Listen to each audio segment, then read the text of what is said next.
Alright, howdy folks, welcome back to the channel and welcome to this video looking at yet another Slitherine published game. They must be doing something really good lately. This is Scramble Battle of Britain. This is an upcoming simultaneous turn-based dogfighting game taking place, as the title kind of implies, during World War II during the Battle for Britain. Now, normally this is where I'd show you the trailer, but sadly there isn't too much video material to go of. However, there is a Slitherine stream from a while ago, as well as a Steam store page to take a look at, which we're doing in this video. The developer who was interviewed during the stream actually said he worked on Arma 2 back in the day, so it's not his first dive into war games. So as I said, the game takes place in the fight between the German Luftwaffe and the British RAF during the Battle for Britain over the English Channel. Not only can you play single-player missions where you fight against the AI, there's also co-op where you and multiple other players fight against AI-controlled enemies, as well as a PvP multiplayer where all planes are controlled by other humans. Besides that, there will also be quick skirmishes as well as a scenario editor, which allows you to make missions for both single and multiplayer battles. So I mentioned this is a simultaneous turn-based game. If you are familiar with Combat Mission, it's sort of the same system. Instead of taking turns like on a Total War world map or while playing the advanced war games, you issue orders to your planes at the same time as your opponents. When the timer hits 0, all the players' inputs are played out in real time for a few seconds and then new orders are given. It is actually slightly more complicated than that, so let's take a look at the 3 phases in each turn: the planning, action, and review phases. In the planning phase, you have to determine how you want your plane or planes to maneuver, and this isn't something you select from just a given set of options. You can change the speed, pitch, roll, and yaw of your aircraft to design a path for it to take.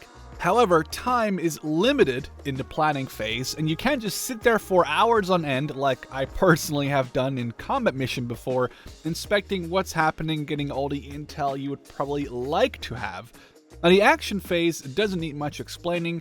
Planes fly according to their orders, shooting targets in their way, and sometimes crashing into enemy or friendly planes that are in their way.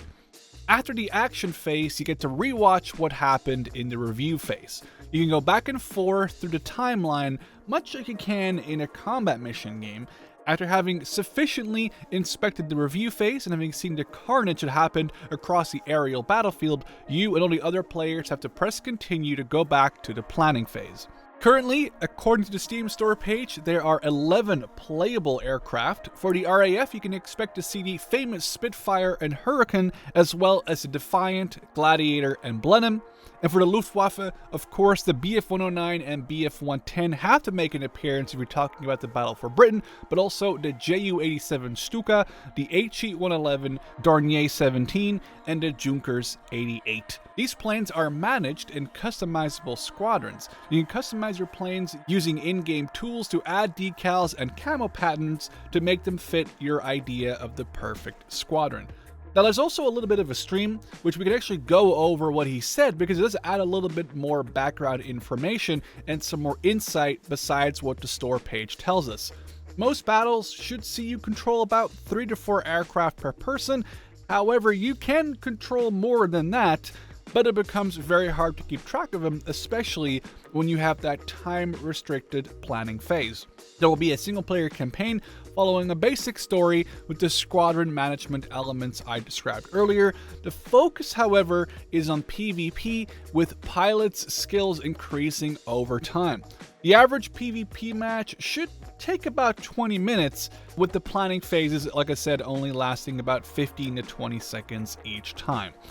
Players will have the option to tweak settings like the match time, weather conditions, how many planes each player can control, and set custom objectives. The whole game can be played on a controller, and the developer actually says he personally preferred playing the game on the controller thus far. It just might be a little more natural to convey stuff like your plane's flight path using the sticks versus a mouse and keyboard. Component damage will affect the ability of your planes to fly and maneuver. Ailerons, tail, and rudders can all be damaged, meaning that if a plane gets caught by another plane in its gunfire, it isn't necessarily over in that first shot, but a damaged plane is obviously a weaker plane. There's a ghost outline that will showcase where your planes will go throughout the action phase, which makes it a little bit easier to help prevent friendly aircraft from ramming each other in the sky. Finally, the host mentions Scramble as a franchise, which would imply we might see more Scramble games if this one does well. I'm sure everyone in the comments will want their specific version or theater to be the next game. For example, a Pacific Scramble or an Eastern Front Scramble doing very well. However, you don't have to necessarily limit yourself to World War II. I could see anything involving aircraft shooting at each other, not using missiles, to be a rather interesting game. Anywhere from World War I to maybe late Korean War would definitely be an interesting setting for a potential future Scramble game. For now, I hope you enjoyed this little preview of Scramble Battle of Britain, and I look forward to hopefully reporting back to you all soon about this game with more info. For now, we just don't have that much to go over, but I figured it was worth showcasing because Slitherine has just been on an absolute tear lately, making fantastic games, or at the very least being the publisher of some awesome upcoming games. And I hope that this will be one of the many classics they'll have in their store soon. For now, hope you guys enjoyed this video, and I'll catch you in the next one.